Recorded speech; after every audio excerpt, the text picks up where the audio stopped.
This Springer contract's for the birds. Let's open the black book. Hey, yo, what's up, everybody? It's me, Joey Pisapia, and welcome to another thrilling edition of the Fantasy Black Book. Black, right here on the Brawl Network. It is me, it is Scott Bogman, and it's you, and we're talking baseball today. We had part one of the off season. Welsh and I broke it down, and now it's time for some quality one-on-one time. I feel like some sort of weird divorced dad thing where I only get one of you every other weekend or something like that. But whatever it is, it doesn't matter. It's me and Boggs today. Scott Bogman spending a little quality time together. And Bogman, certainly we have some big news that's gone on the last week or so, including a huge signing that happened just this week as well. But first, let's start with the biggest one. And let's start with George Springer, who is now a Blue Jay, which I love this, man. I'm a big fan of this signing. I think the Blue Jays are doing exactly what they need to do. They got a great young core of talent. Add in a perennial MVP caliber talent in George Springer. Gives them some protection in the lineup. Gives them more run support for the pitchers. Gives them some good defense as well. This is a great signing. I love it. I think Toronto is going to be a very exciting team. And if anything we've learned here about the Red Sox this week, when the Yankees are making deals with the Red Sox, it tells you it seems like the Red Sox are not really a threat to anybody in the division, it feels like. But I would say this is a wonderful signing here, and I would love to see George Springer play in Buffalo this year. If I had one wish, I just want to see more Buffalo baseball because it was so fun. I love Coors East. I was a big fan. So, Bogman, I'm not surprised. I don't think you are either, because this was the place where everybody thought Springer would eventually end up. They were in New York. They made that deal for Lindor. It seemed like money might be a little tighter there for them. And sure enough, Springer lands himself with Toronto.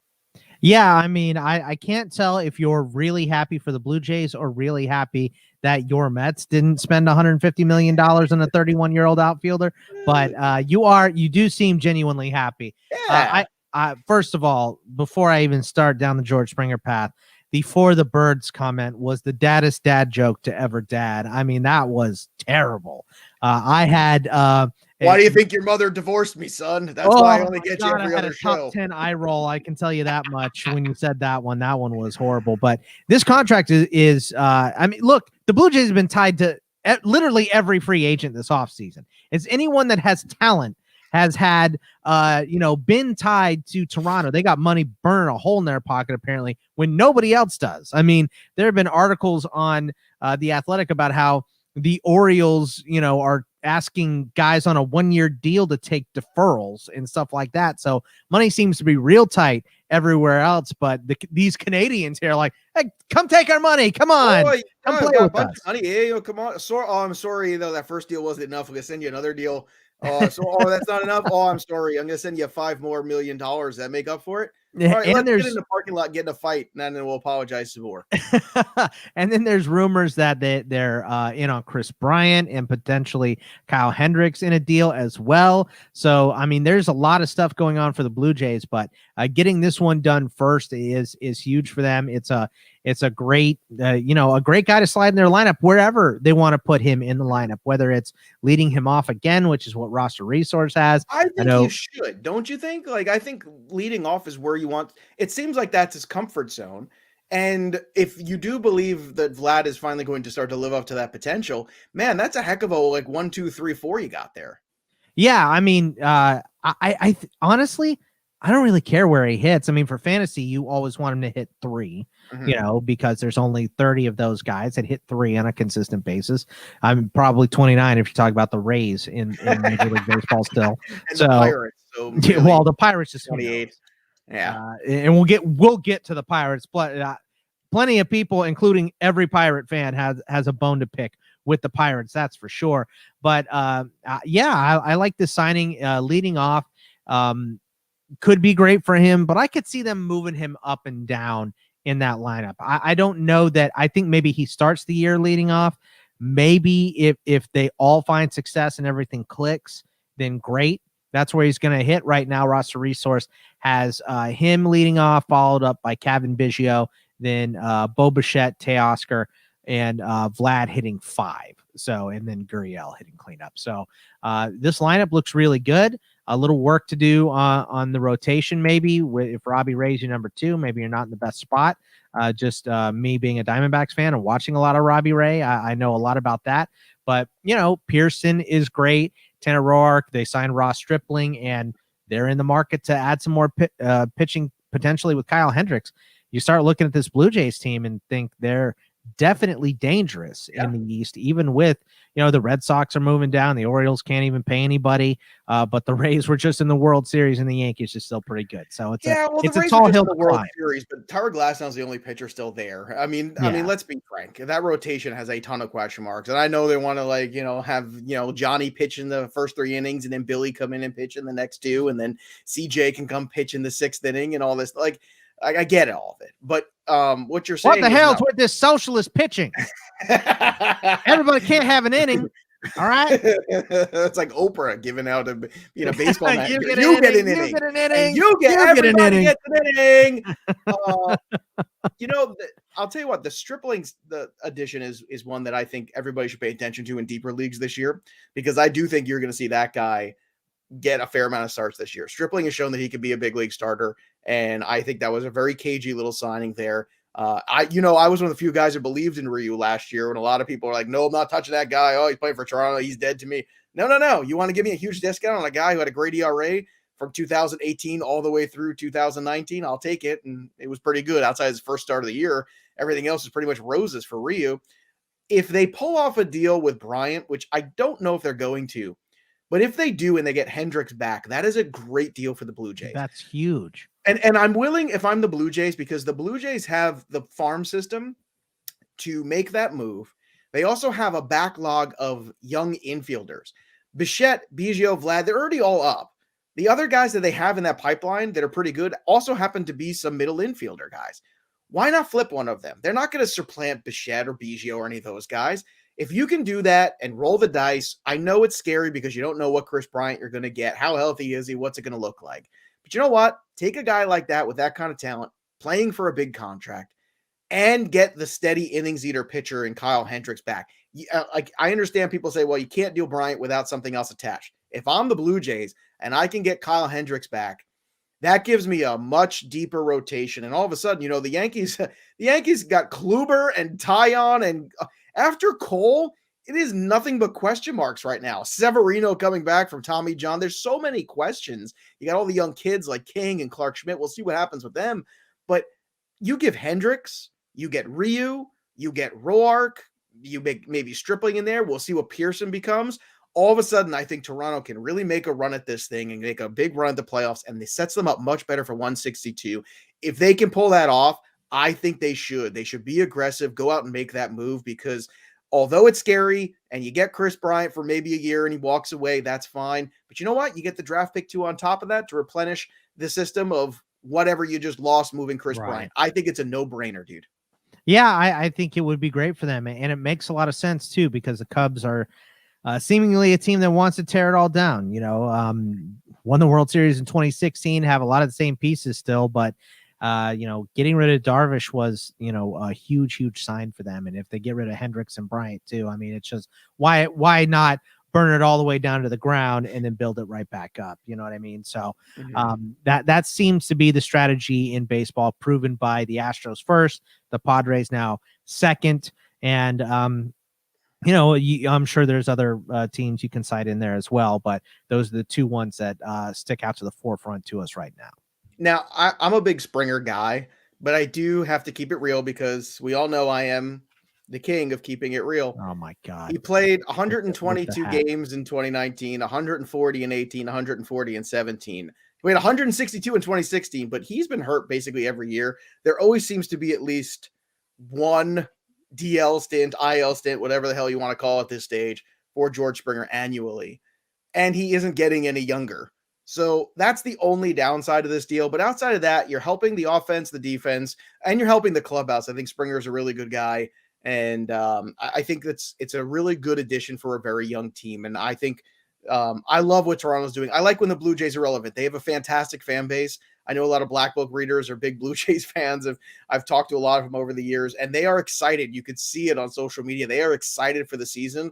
And they haven't had a lot to be excited about since, I don't know, maybe when Roy Halladay was still a Blue Jay. And that was a long time ago. That's a very, very long time ago. Okay, another big free agent signing. JT Realmuto goes back with the Philadelphia Phillies. So I'm not surprised by this. I don't think anybody really is. I don't know what the market really was for him. And I think if you're the Blue Jays, I think you would rather have George Springer than JT Realmuto. I think that's even though Realmuto could help the pitching staff, I think you need something bigger in terms of bat.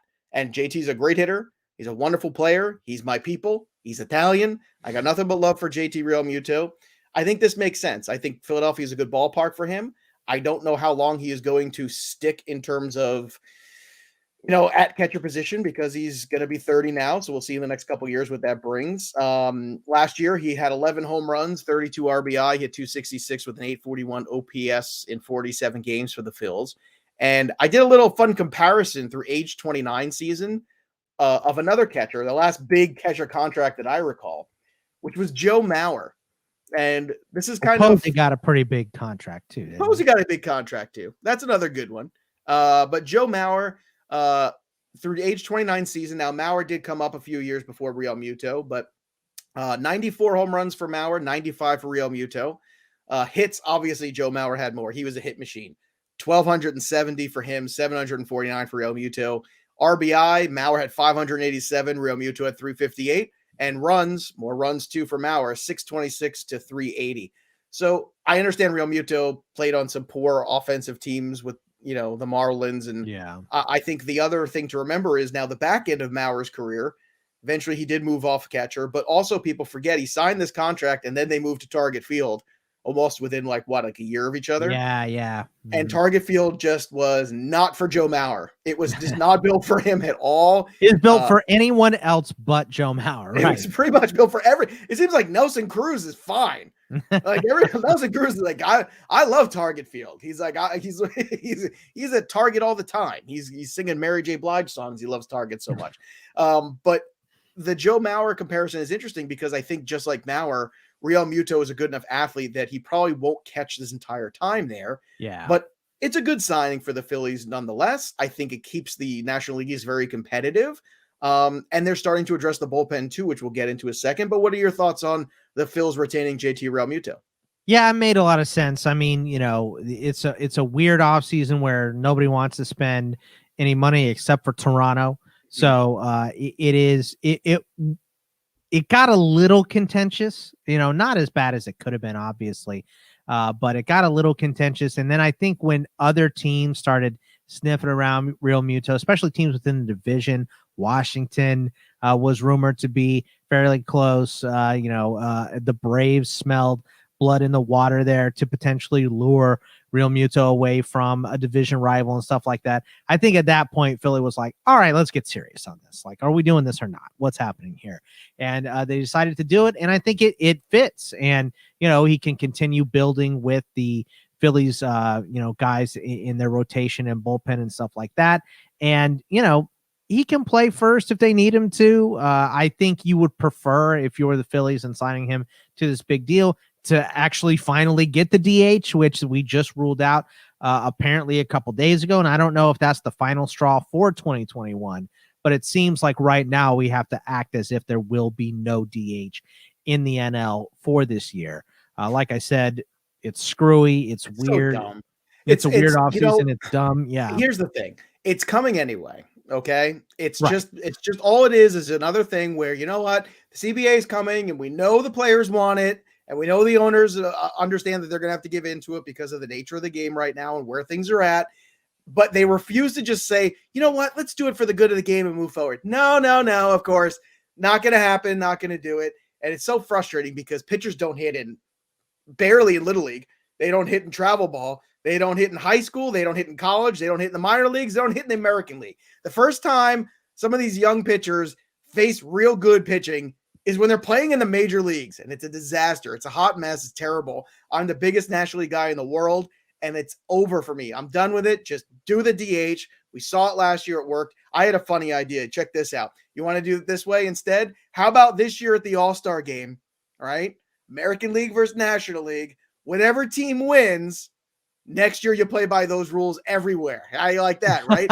American League wins, everybody plays the DH. National League wins, no DH for anybody. Now that you would make the All-Star game matter. The American League pitchers, they're going to be, hey, look, any hitter, I don't care if you're hurt. I don't care if you don't want to play in this All-Star game. You're playing, man. I'm not hitting. Playing. You are definitely playing. And I mean, obviously I love that, but this ain't the Hunger Games. They're not going to start doing that. You know what I mean? Gamesy. You're not wrong. There's definitely a Hunger Games kind of quality about I mean, I thought it was ridiculous because I like the All-Star game and I like the festivities. I've been to a bunch of them as well. They're a lot of fun, but there is absolutely no reason to have the All-Star game mean anything for you later in the season, whether it is the DH or the home field advantage for the World Series. I think it was ridiculous to put that stuff on there, especially because half the people are showing up or tuning in to watch the Home Run Derby. They don't even care about the All-Star game. Oh, I watch the All-Star game's fun. I will watch the Home Run Derby start to finish before an All-Star game start to finish. Yes, every time, 10 out of 10 times, a million times over. 10 out of 10, bruh. Yeah, bruh. It's to me, it's the best All-Star event that we have in sports is Major League Baseball and the Home Run Derby. The dunk contest probably too. To me, the Pro Bowl is nothing and should be dissolved and done away with. The Pro Bowl should be the best two Madden players with everybody who made the Pro Bowl sitting in one stands and the other stands, and just let them talk trash back and forth, have it be unedited, and just let them say whatever they want, whatever trash talk they can to either side. Like the, whatever, computerized version of Patrick Mahomes throws a huge touchdown to somebody and torches somebody on the defense. And these guys would be hilarious, yelling stuff across the room at the other guy.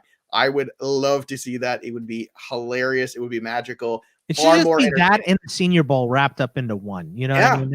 That's what it should be, but it's not. It's they're not having it this year, thank God. But next year it might crawl its ugly head back. Hopefully this year goes so well that they just say, you know what, let's not play this game anymore. It's not a real game anyway. Let's play Madden or do whatever. So, I think we got to bring it back to JT. I don't know how we went down a rabbit hole.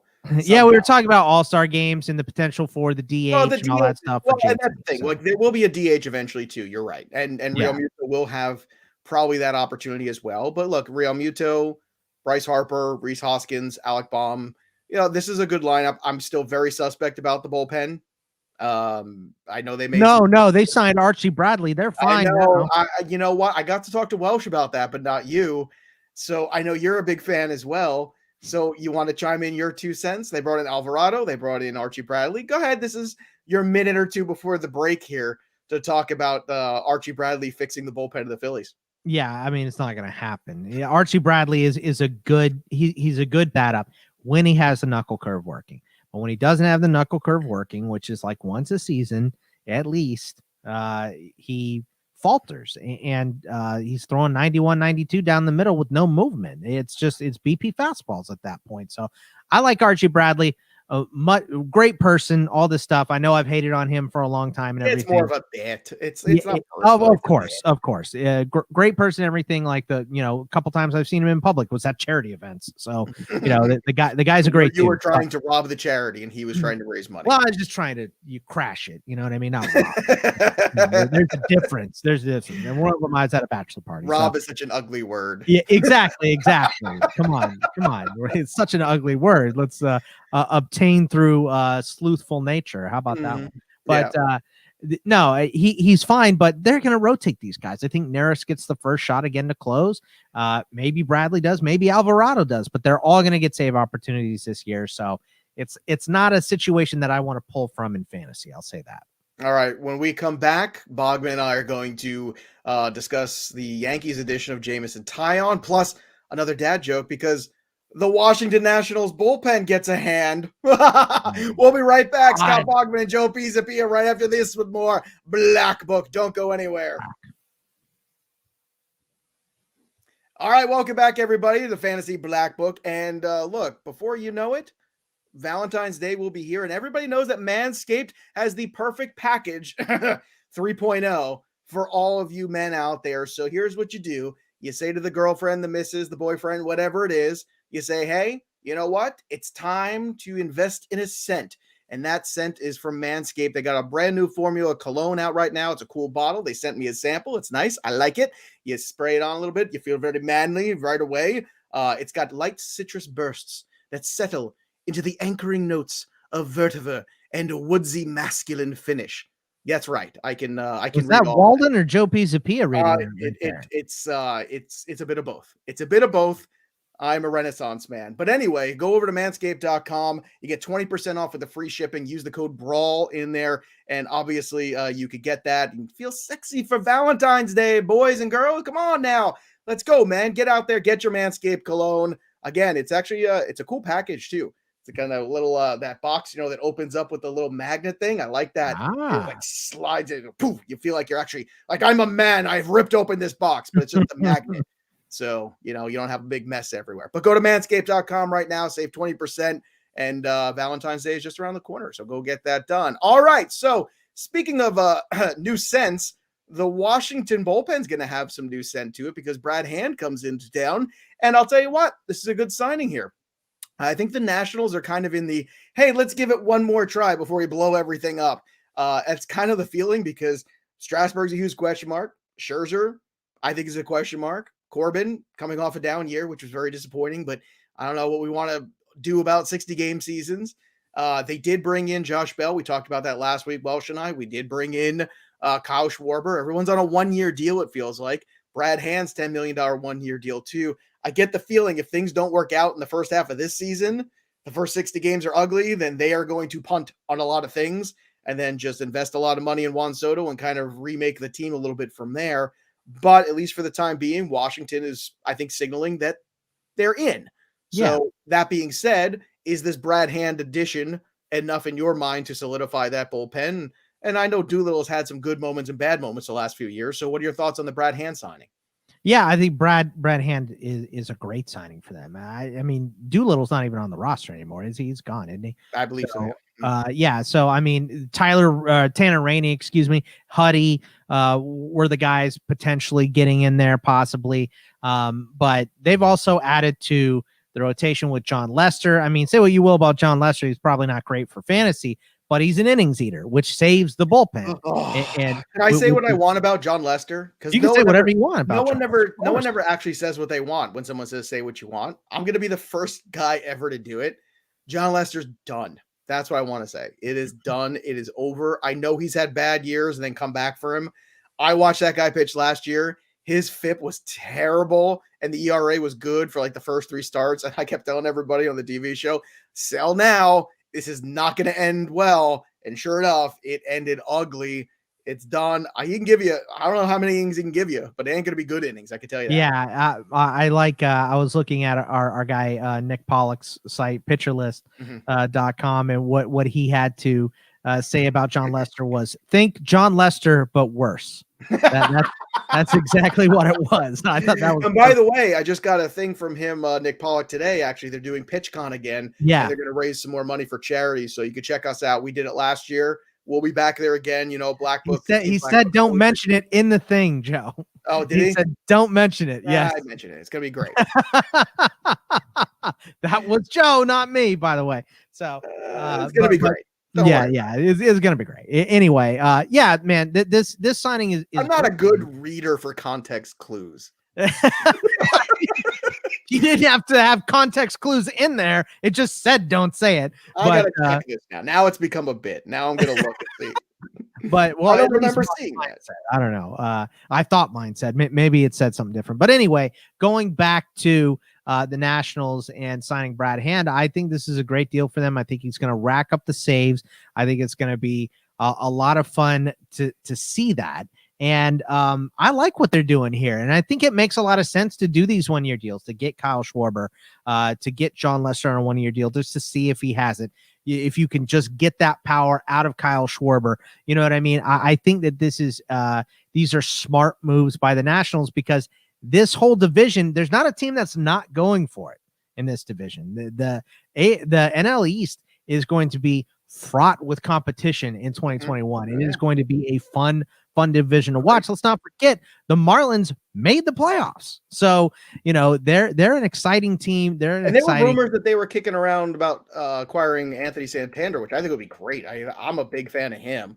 Well, the Orioles are just like, just take our players. We have no money. Just take them, And by the way, you are right. I'm a moron. It does say, don't say anything. But I just get excited. I want to be excited for things. That's all. So look, you didn't hear from me. It may or not be a thing. It may not be a thing. I don't know. All I know is if it's a thing, we'll be a part of it. And I'm not saying it's a thing. You didn't hear from me. Know what I mean? Anyway, the Nationals signing Brad Hand and all these 1-year deals, I think is really smart. You have aging guys here. You've got a lot of aging guys, and Max Scherzer, Patrick Corbin seem to. And you got to find some money for Juan Soto. Yeah. Well, I mean, when all those guys go away, you could just give Soto all the money and then build from there. Yeah. Well, I mean, you're going to have to give him all the money right away, and hopefully there's enough to go around there for him because you cannot let that guy go. He is a once-in-a-generation kind of talent. Jameson Taillon, interesting little move here by the New York Yankees. I don't say little because they gave up some pieces there, obviously, too, for it. Yankees have been busy little bees the last few days, too. But look, Jameson Taillon getting moved here. I think when you look at the deal overall, I know Welsh can probably talk to the prospects. Maybe next time we have him on, we'll get some breakdowns on those guys. He is, of course, the host of Prospect One. Make sure you go subscribe to that if you play Dynasty. But Taillon, people would forget that in 2018, the guy threw 191 innings. He had 179 strikeouts, 46 walks. He was a good pitcher for a bad team. He had a 3.20 ERA, a 1.18 WHIP. This dude can pitch. Problem is, obviously, the health was a concern. And I think this feels like more of a 2022 move, if that makes sense, than the 2021. Realistically, in your mind, how many starts are in? Let me put it this way: how many innings are you getting out of Taillon this year? I mean, they're probably going to cap him around somewhere between 120, 130, somewhere around there, right? I mean, coming off of the second TJ surgery, you would think that, it may be the Yankees go to a 6-man rotation. There's more than enough guys to make that possible. So a lot of teams seem to be trending that way. That's anyway. Now that you brought that up, what are your thoughts on that? Because I know I have my feelings. I want to hear yours. I think it's smart for the way that these players are getting hurt. Now it sucks when you pay, whoever $300 million, $200 million to come and pitch for your team, and now they're pitching every 6th day instead of every 5th day. I get it. And also you can bump some of their starts up with rest days and all that crap. So you can make it work for those top tier guys anyway if you want. But I think the rate at which we saw injury last year, which you can blame on a bunch of different things, whether it was the ramp up time, the shortened season, guys reaching back for a little bit more because they know they don't have to throw 200 innings this year and all that good stuff. I think it's a smart thing to do for most franchises, especially franchises that aren't the Yankees, that don't, and aren't the Dodgers, don't print money. But those ones seem to be the best ones, the most likely to be set up for it because they do have so much pitching talent because they can afford it. So, it's kind of a rich get richer situation as well. But I think it's really smart, and I think that's what the Yankees should do here. Now, Taillon is going, I believe, in the 230s. Let me just look it up, make sure I love it from a keeper dynasty. 233. Yeah, what are the other names around there? What that'll tell you a lot about. So as far as pitchers go, Ohtani, Eduardo Rodriguez, Eovaldi, Corey Kluber, another guy coming off an injury, Sean Manaea. So it's all the dart throw. It's all the dart throws we're always hurt now, guys. So. And that sounds about right. That's where he should be. But I think going forward, at this age, I think he's only going to be 28 years old. I mean, there's still a lot of potential baseball for Taillon, and putting him at the back of this rotation. I always like when you have a guy of a high pedigree, get him off a bad team, put him on a good team, and put him in where he doesn't have to be the number one anymore. You saw it happen years ago with Scherzer, right? When he went to Detroit and Verlander. You saw it with Garrett Cole when he went to Houston, where Verlander was. You saw it. and you know what? To a certain extent, now it's funny because now Cole can kind of pick up the torch, if you will. Yeah. And Taillon can kind of just, you'll be the 5th starter, whatever it is. You show up, have some good starts there. I'll handle the workload. And I think that's kind of an interesting place for this all to be. There's certainly I like what the Yankees did. Now, of course, they had to then move out of Vino, make some more space. They've got a lot of kind of moving pieces going around here. The Yankees right now trying to move some stuff around, but the Yankee bullpen's still very good. They can afford to let go of somebody. And Ottavino, I think, immediately becomes the closer in Boston. I think everybody kind of knows that. Yeah. That's not going to be any sort of question. But the move for Tyon is cagey. I like it. I think it's a good move. I also think it was a very good move for the Houston Astros to bring back Mr. Brantley. Yeah. I definitely like that move. I think it's very wise of them to do that. Continue with the veteran presence. He's a great player, great hitter. You can hit him different spots in the lineup. Keep an eye on where they play him position-wise in spring training. That'll tell you what their plans are for other potential young guys to come up and play. Just watch if he's playing center field, if he's playing right field, wherever they're playing Brantley. Keep an eye on that because guys are getting reps where they're going to play in the regular season. They're not just floating around for the sake of floating around. So just keep that in mind. But I still think if Alvarez comes back healthy and Tucker can continue to be Tucker, the Astros, unfortunately, for the rest of baseball, aren't going to miss too much of a beat. I mean, not having Verlander is crushing, but the Astros are going to still be competitive. They're not just going away just because Springer's gone. Yeah, that's true. They're not as dominant as they were obviously in 2017. But they're not going to disappear either. 2019, right? But exactly, they're not going to disappear. Now, Correa isn't what he was when they were winning. Altuve isn't what he was. Bregman seems to. We can't say this for sure, but it looks like he's taken a bit of a step back. At least he did last year.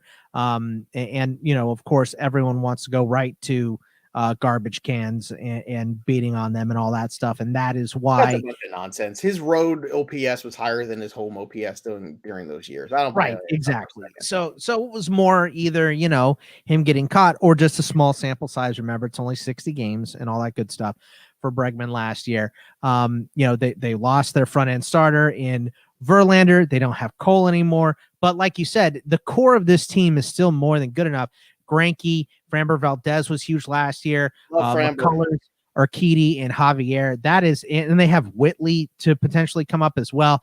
The core is still really, really good in Houston. And as much as I don't like Jordan Alvarez specifically from a fantasy point of view, I think he's just the knee bothers me that he's 22 and is already having knee problems. They may want to still play him in the outfield. I think that's a bad idea. That's like a Giancarlo Stanton in the outfield level bad idea, which Stanton is a great outfielder, but the guy's Mr. Glass. So you don't want to play him, but it's him or Judge. They can't share the DH spot. So, Alvarez being in the outfield to me is worse than either one of those guys. So I'm just not the biggest fan. I'm not going to have many shares of him because I don't like the fragility of him and his knee. But this team, like you said, they're not going away. And that division is one. It's not the AL East, it's the AL West. It's way more winnable than the East. Not as winnable as the Central. I don't think any division is, of course, but it's still definitely a winnable one if you're the Astros and you look at this lineup top to bottom. Now, I'll say this too. I think this is a great time to buy on Alex Bregman in keeper leagues. This is the all-time low of Alex Bregman. And what are you, crazy? Have you seen this guy's stats? Have you seen the splits? What are you worried about? It was like the 6th pick in drafts last year. I mean, come on, man. Like Alex Bregman, this is it. This is the last chance. The window's going to shut after this year to buy him in any sort of keeper dynasty league. If you can get him for a player and picks right now, go pull that trade off. Real quick. The only way it gets worse is if he starts the first 2 months really slow. Oh yeah, and then I'm gonna buy everywhere too. Then I start buying in redraft leagues. right. Where you get to draft him. That's just crazy. I mean, he's still a fantastic talent. I want to go back to that 6-man rotation discussion too, and then we'll hit a break and we'll talk some more about Bauer and Marcell Ozuna, some other guys who haven't signed yet. They do, and it could be the Padres, could be lots of teams talking about the 6-man rotation situation. If they do indeed end up moving to this has a profound impact on everybody's fantasy season because in head-to-head leagues, what you have now is you lose those 2-star pitcher weeks that you count on, especially from the big boys, and you're having a few less of them a year, which is huge. In any leagues where there's inning limits or inning minimums and things like that, it changes the fluctuation of that too. There is a ton of impact if indeed teams do this. And I hope everybody out there is preparing accordingly. And you should be. And this is why you go get your black book on Amazon too. But still, if that indeed does happen, I'm already somebody who's kind of fading pitching overall. And that even means in a little bit in points leagues, not a lot in points leagues, but a little bit. But I got to tell you, like this year, I don't know how pitchers are going to react to last season.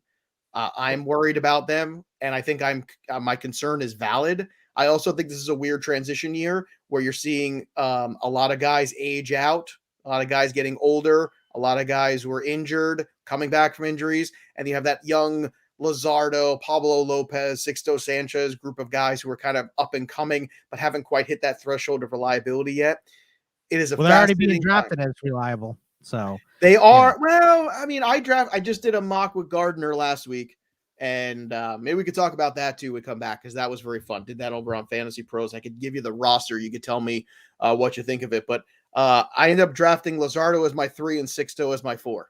I got them in the 9th round and the 11th round of a 12-team draft. And Sixto as a 4 is great. I'm surprised because I think he's being drafted in that 3 area more often than not. But yeah, I mean, I think the 6-man rotation is something that is absolutely going to happen. And it's not because teams are, this isn't something that you're looking at analytically and breaking down and saying, well, I'm going to get more out of my pitchers because of this. What you're saying is half of our damn pitchers are getting hurt every year. We got to figure out something to slow this down. And I think, last year being the peak of injury stuff in 2020 was because of the ramp up time. And hopefully we don't see that again. Hopefully there's some tie to ramping up in March, then shutting down for a couple months, and then ramping up again. You know what I mean? Stay tuned, because already there's discussion about whether or not you're going to have the right spring training, the full spring training. Right. I mean, let me tell you. Just yesterday, as we're recording this, there was the Maricopa County asking Major League Baseball to push the start of spring training, which is, Maricopa County is where I live, where COVID is going nuts. I'm telling you, man, I'm trying to stay inside and not go anywhere. I go through drive-through windows into the grocery store. Well, that's why you stay in and you watch the Black Book on YouTube on Brawl Network. Head over there if you want to watch the podcast. You can see Joe's crown. You can see my eye rolls. They're great. Bogman's cat's butt constantly in the shot. It's very professional. Butt, always in there. Yeah, I mean, I have no control of the cats. They just do well, you better, because you're supposed to do TV with me in 2 weeks. So what are you gonna do? You lock the cat away in a room or something? What's your plan? That's bad news for everyone. No, I'll just have to do the Batumbo and put my hand up, and try to keep them. I don't know. Can you do that for 2 hours? It's 2 hours. Look, it'll be fine, Joe. I promise. It'll be fine. Look. It's going to be fine. It'll be fine. We'll make it happen. Look, it's going to be fine. It's not your fault. It's not your fault. Turn that into a segment. Now it's time for, look, it's going to be fine with Scott Bogman. I like that. Yeah, and then just show a Diamondbacks logo. Look, it's going to be fine. All right. So let's hit another break. And when we come back here, we'll discuss a little bit more here. We'll talk some of the other guys like Trevor Bauer, Marcelo Zuno, why they haven't signed yet. They should sign. What are we waiting for? What's going on with the signing? And obviously, we can talk about this little mock draft I did over Fantasy Pros. Dan Harris and I hung out a little bit with our good pal Steve Gardner, and we did a little mock. And just to set the stage, it was a 5x5 roto. And the situation with it was 3 outfielders, not 5, which is usually the industry standard, 1 catcher. Thank goodness. God, 2 catchers. Can we just officially this year kill the 2 catcher leagues? I mean, why is anyone doing this to themselves now? I don't know. Like, you draft Real Muto in one of those leagues, and then whoever you get, you're evening out Real Muto. So it's like, why even bother drafting him? You know what I mean? It's and that makes Real Muto go in the 30s right now in NFBC because they're 2 catcher leagues. It's not something I'd ever want to do, is draft 2 I just don't understand why we keep doing this to ourselves. I mean, it's just whatever, like you said, whatever good you do, getting the 1 good catcher, it gets undone by the other crappy catcher that eventually ends up there. And if I wait on catcher too long, I'll just take 2 backups that barely play. You know what I mean? Like they're barely going to hurt my team. So that's kind of what I go with at that point. You know what? You know me, I've been waiting on catcher the last couple of years. 2 years ago, I pulled Mitch Garver everywhere, which is great. Talk about a rabbit out of a hat. And last year, I have to go back and look at some of the teams. I can't remember what catchers I had. 2020 was a long season. I got to go back and look. But that strategy, just pulling guys out of your hat's pretty good. But I'll give you this lineup. I'll give you what round I got who in. I was picking from the 9 spot. So we'll talk about that. We'll talk about Bauer. We'll talk about Ozuna. We'll talk about you and your feelings too, if you like. Whatever you want to talk about. Maybe what Bogman's going to do with his cat, who is back in the shot. So, I mean, millions of people are going to be watching you on TV in 2 weeks, doing shows with me. You think they're not there? Some of them got to be cat people, Joe. So it'll be fine. I promise. Look at the anger on Joe's face. More Black Book right after this.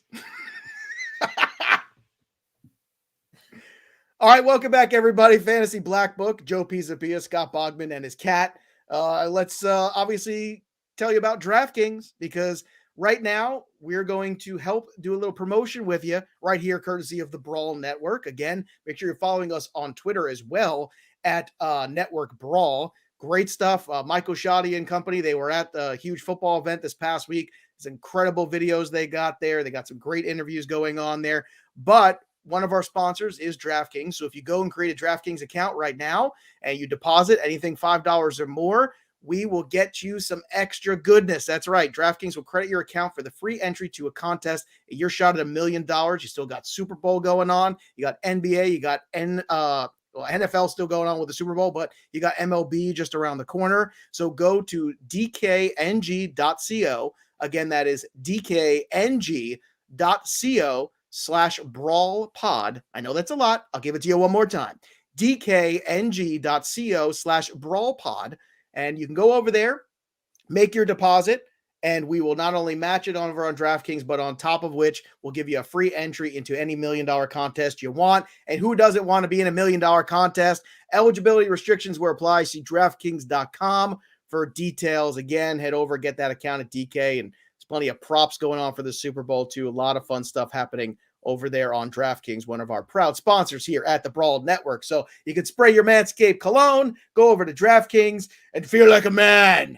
I'm going to bet on some sports and play some TFS and smell good while I listen to the Black Book. I mean, everything's just, I mean, that sounds like a good day. That sounds like a very good, focused day. What do you think, Boggs? I think that's a good idea. To Manscape and then gamble. That's a good day. That's a manly day. That's you're getting things done that day. I'll say I would say so. All right. Speaking of getting things done, let's do this little mock here. All right. So here's the team. I was picking from the 9th spot. Number 1 pick I got in first round was Trevor Story. I like that. How about you? I love Trevor Story. I'm on board. It's a great story. The never-ending Trevor Story. Number 2, second round. How about Jose Ramirez in the second round? I thought that was going to be your first pick. So, okay. Me too. Story and Jose Ramirez. That's a pretty good combo there. And we use the especially if he gets moved to the Braves. There's that rumor that's been kicking up today. Jose Ramirez possibly to Atlanta. Even if he doesn't, I still think Cleveland's going to be competitive. Franmil Reyes is great. Well, be competitive because the Central sucks. But Jose Ramirez could be surrounded by Freddie Freeman and guys like that in that line, no doubt about that. But you know what? But look, Jose Ramirez, regardless, you're going to give me Jose Ramirez in the second round. I'm going to take him every time. Yeah. I'm telling everybody right now, if this is a trend where Jose Ramirez gets discounted, even a few spots because Lindor's not there. Look, Lindor wasn't coming off his best season last year in 60 games. Okay. It was a kind of a down year by his standards, at least. I mean, NFBC Ramirez is going one spot ahead of Story. So that's why was surprised when you said 9, and that 9 is where Ramirez is going. Or is it 9 or is it 10? No, he's going 10 and Story is 11. So when you said you had picked 9, I thought maybe Jose Ramirez, you said Story and then Ramirez. That's a great 1-2 start. This is 15 man or this is 12 man? It's just a 12. So that's part of the difference here. So, and then DJ LeMahieu was my 3rd round pick. So that's the first 3 guys. Yeah. So here's my thinking too. I hate second base. It's just terrible. The drop every time I've mocked so far and I get a little bit behind in second base, I end up falling off the cliff and that is exactly what Steve Gardner said, the same thing. And he was picking 11 here and we did the whole show together. And afterwards we brought up this DJ thing and he said, if you didn't pick him there, I was going to when it came back to me. And he said the same exact thing in drafts where he's like, I don't like the value of the second base here or here or here or here. And then he looked up at the end and it was gross. Yeah. So pay attention, everybody.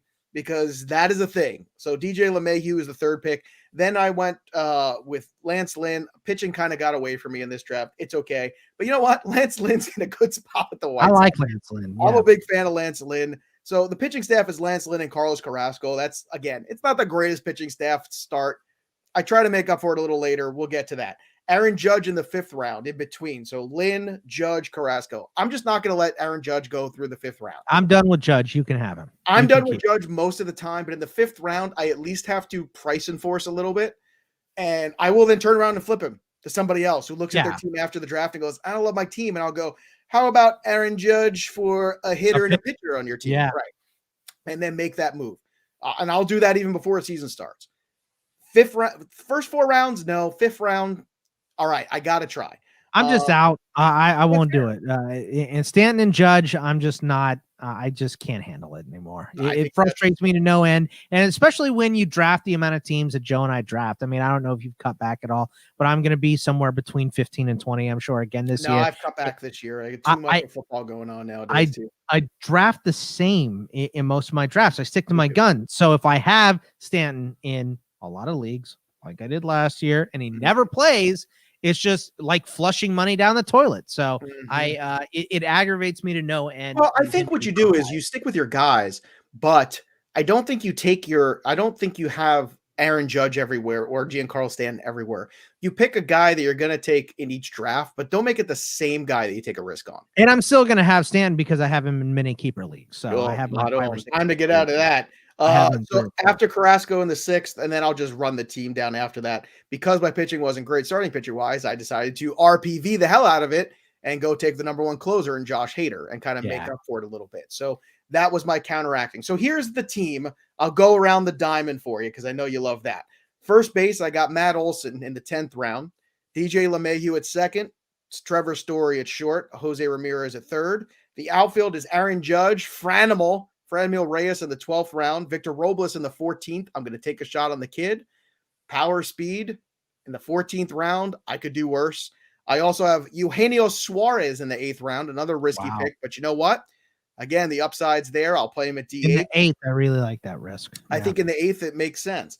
The pitching is Lance Lynn, Carrasco, Luzardo, Sixto Sanchez, Aaron Savali, Dallas Keuchel, and then I threw a dart at the end on Kluber, but I also got Lugo and Hader. Those are kind of the pitchers rounding out everything.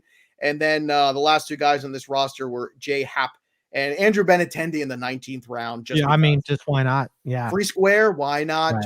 25, 26 years old. How old is he now? He's still drop him after a week if he sucks. Who cares? You got him in the 19th. And Happ's going to play every day without a doubt. I got him in the 17th round. So you know, Ian Happ. I said J Happ. I was like, why don't you take? And of course, I waited to the last round to take catcher, so I ended up with Buster Posey. I figured he's got a year off; he should be good, right? And who knows? Maybe he plays more first base than catcher, and I get more at bats. And maybe we get the DH and the DHs. You know, who knows at this point? That seems like it's not going to happen, but who knows? So the only thing that I would want to critique on this squad is that you took Hader, the number 1 overall closer, and then didn't really back him up with a good second. Lugo's that's okay because my I'm gonna hit the waiver wire hard and spend my fab on that.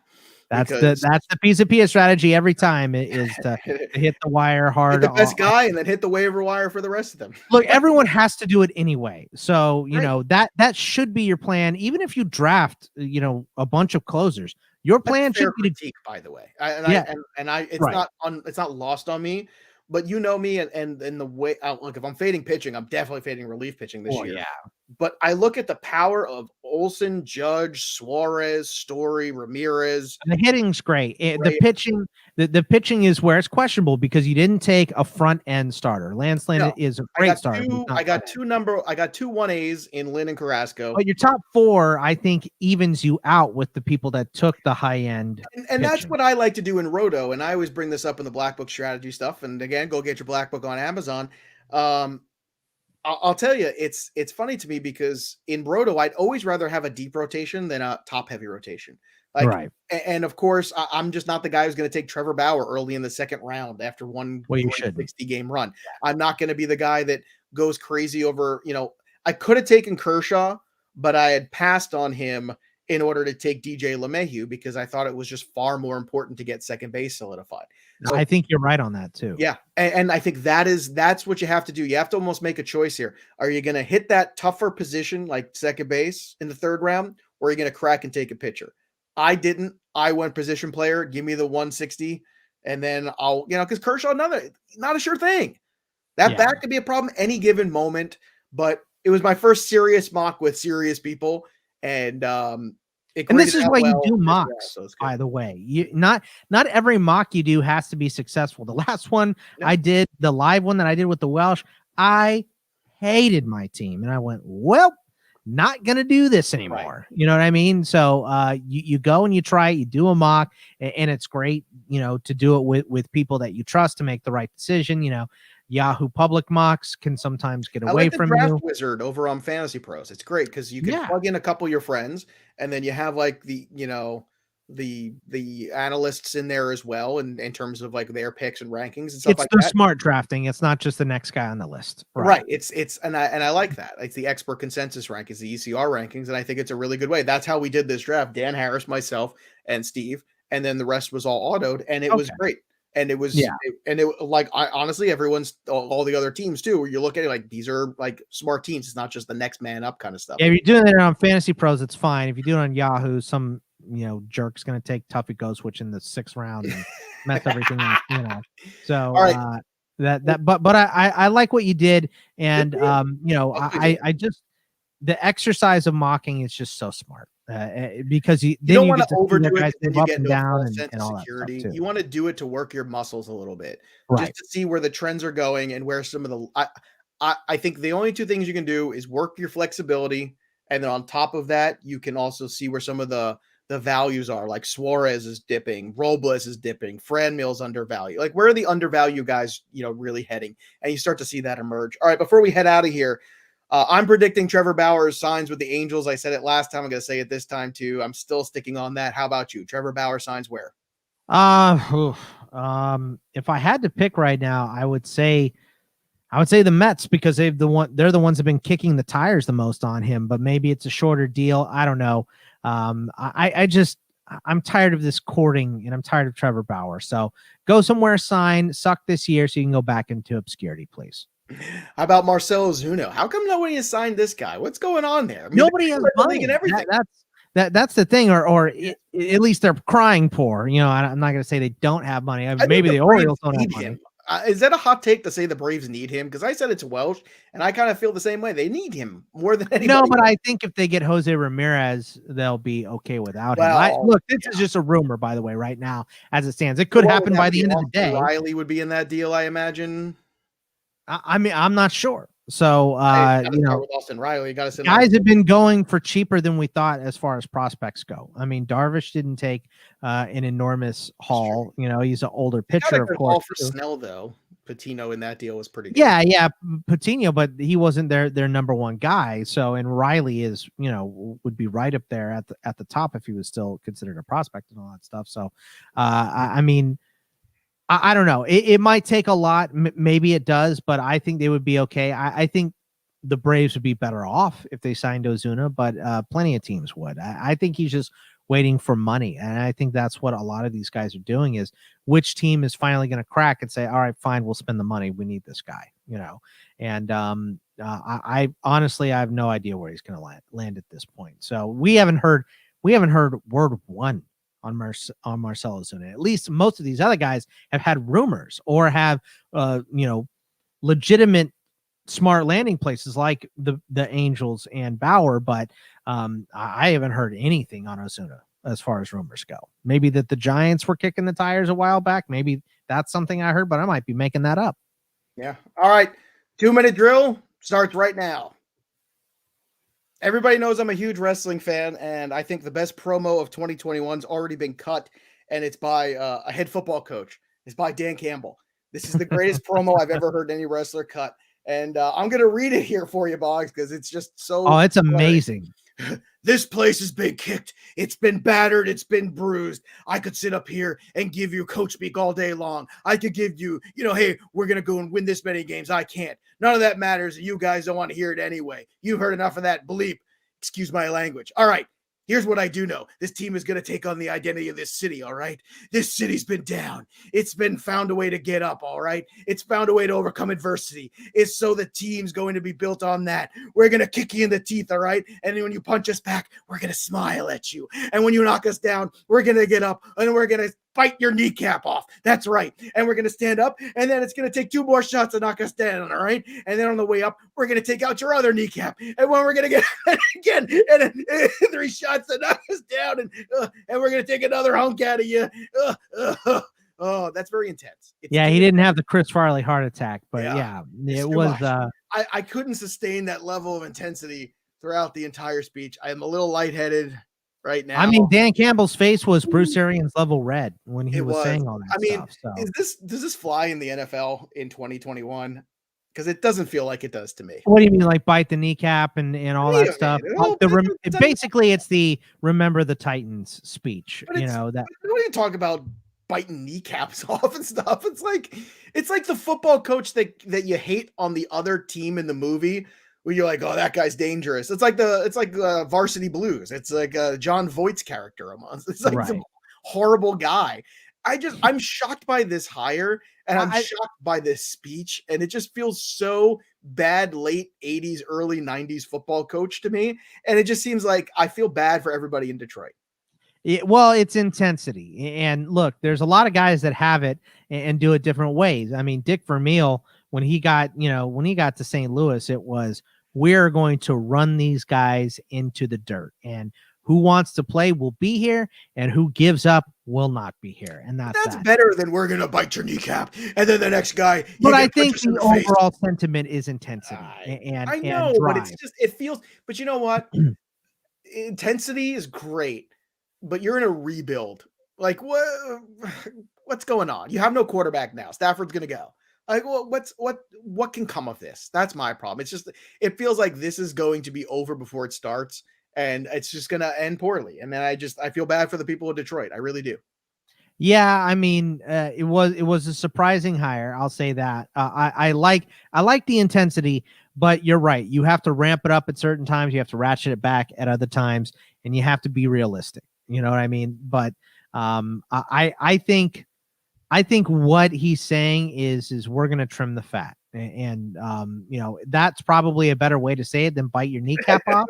But we're going to trim the fat here. So if you want to play and you're willing to put it all out on the line, you're going to be staying here in Detroit. And if you're not, you're going to be gone. I think that's the overall sentiment there. The words don't really matter to me, to be honest with you. Okay. Like no one, I think it's probably just because I've listened to so many Mike Tomlin press conferences where he talks so much and says nothing. He says nothing, literally nothing. But that's what he wants to do. He wants to give you cliche answers. Even less than nothing. So yeah, he wants to say the standard is the standard. He wants to give you those cliche answers. This is not a cliche answer, which is why we're talking about it, right? So it's not we're going to do our best to bring a winning program here to Detroit and give these fans what they deserve, blah, blah, blah, blah, blah. Everyone's heard that. You know what, though? Say that to the media. Go and give that other speech to the guys in the locker room. Yeah. That's the locker room speech. But if you start bringing the locker room speeches to the media, you're going to get eaten for breakfast. I'm sorry. I'll tell you what, though, the next time he talks, you're going to be paying attention, right? What other crazy nonsense. For all the wrong reasons. Right. By the way, it's a great promo. Have you ever bit a man in a kneecap before? No, can't say I have. No. Can't say I have either. It seems like not the best place. It seems like a very bony place. Seems like a weird place to bite somebody. I'll bite him in the seems like you probably wouldn't want to get bitten on the kneecap, though. I'll say that. I don't know. I'll tell you what, man. You could go try to bite my kneecap. I think I push my kneecap into your mouth and break your teeth. That's what I think. I think already Dan Campbell's scheme is off. Like, he's already got a bad scheme. He doesn't even know whatever it is. It's better than what Patricia was doing there. I'll say that. So that is fair. All right. I don't even know if that's arguable. So. That'll do it for me and Boggs. Again, we're coming to you courtesy of the Brawl Network. Make sure you follow us on Twitter at Network Brawl, at Joe Pisapia 17, at Bogman Sports, and at Joe Pisapia 17. That'll do it for us. But the story game goes on. For Scott Bogman, I'm Joe Pisapia. We'll see you next time, kids.